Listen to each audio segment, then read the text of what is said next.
అందరికీ నమస్కారం.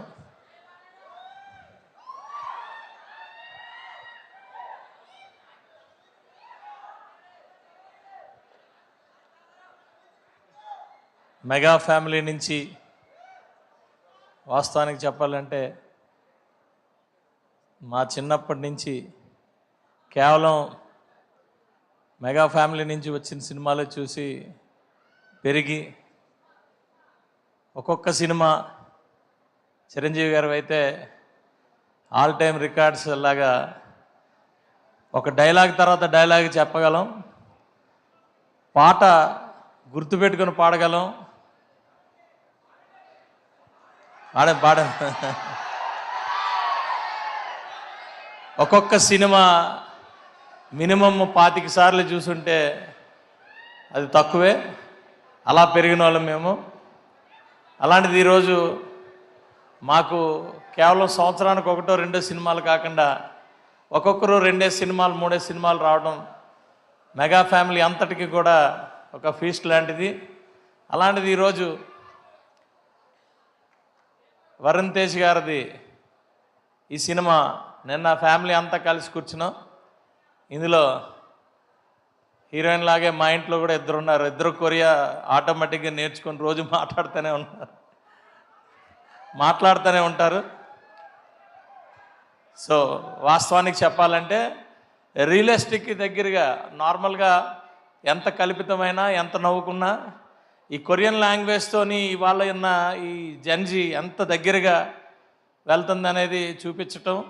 అక్కడి నుంచి ఫన్, సత్య అంటే ఫన్ అంటే సత్య, అక్కడి నుంచి ఫన్ క్రియేట్ చేసి సినిమా థియేటర్లో హ్యాపీగా అన్నీ మర్చిపోయి, అంటే ఒక సినిమా అంటే అంతే మెసేజ్తో పాటు ఎంటర్టైన్మెంట్ ఇవన్నీ కూడా ఈ సినిమాలో మరి ఇవ్వటం, ఎంటర్టైన్మెంట్ హ్యాపీగా నవ్వుకొని బయటికి రావడం జరిగింది. దీనికి ప్రొడ్యూసర్ గారికి అలాగే డైరెక్టర్ గారికి, ముఖ్యంగా మా వరుణ్ బాబుకి అలాగే ఇతర క్యాస్ట్ అందరికీ కూడా మరి కంగ్రాట్స్ చెప్తూ ఇంకా ఇంకా ఇంకా ఇంకా ప్రతి సినిమా కూడా ఒక సినిమాకి ఇంకా నెక్స్ట్ లెవెల్లోని తీసుకెళ్తారని ఆశిస్తూ F3లు F2లు ఇంకా పెద్ద ఇంకా ఇలాంటి కొరియన్ కనకరాజులు కూడా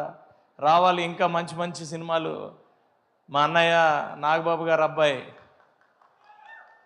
చెయ్యాలని కోరుకుంటూ మనందరికీ కూడా టీం అందరికీ కూడా శుభాకాంక్షలు తెలియజేస్తూ, అలాగే 80వ మరి స్వాతంత్ర దినోత్సవ శుభాకాంక్షలు అందరికీ కూడా తెలియజేస్తూ జై హింద్.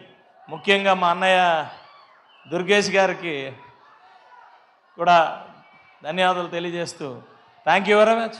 జై హింద్. పాడితే ఓన్లీ మెగా పాటలే, అందులో ఏం లేదు. కమింగ్. Thank you.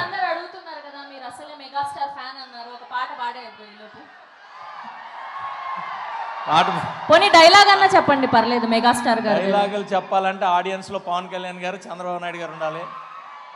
పాట పాడాలంటే కొంతమంది ఉండాలి. Thank you very much. Thank you అండి. Thank you so much. Yes, మీరు కంటిన్యూ చేయండి ప్లీజ్. ఇక్కడికి విచ్చేసిన సినిమాటోగ్రఫీ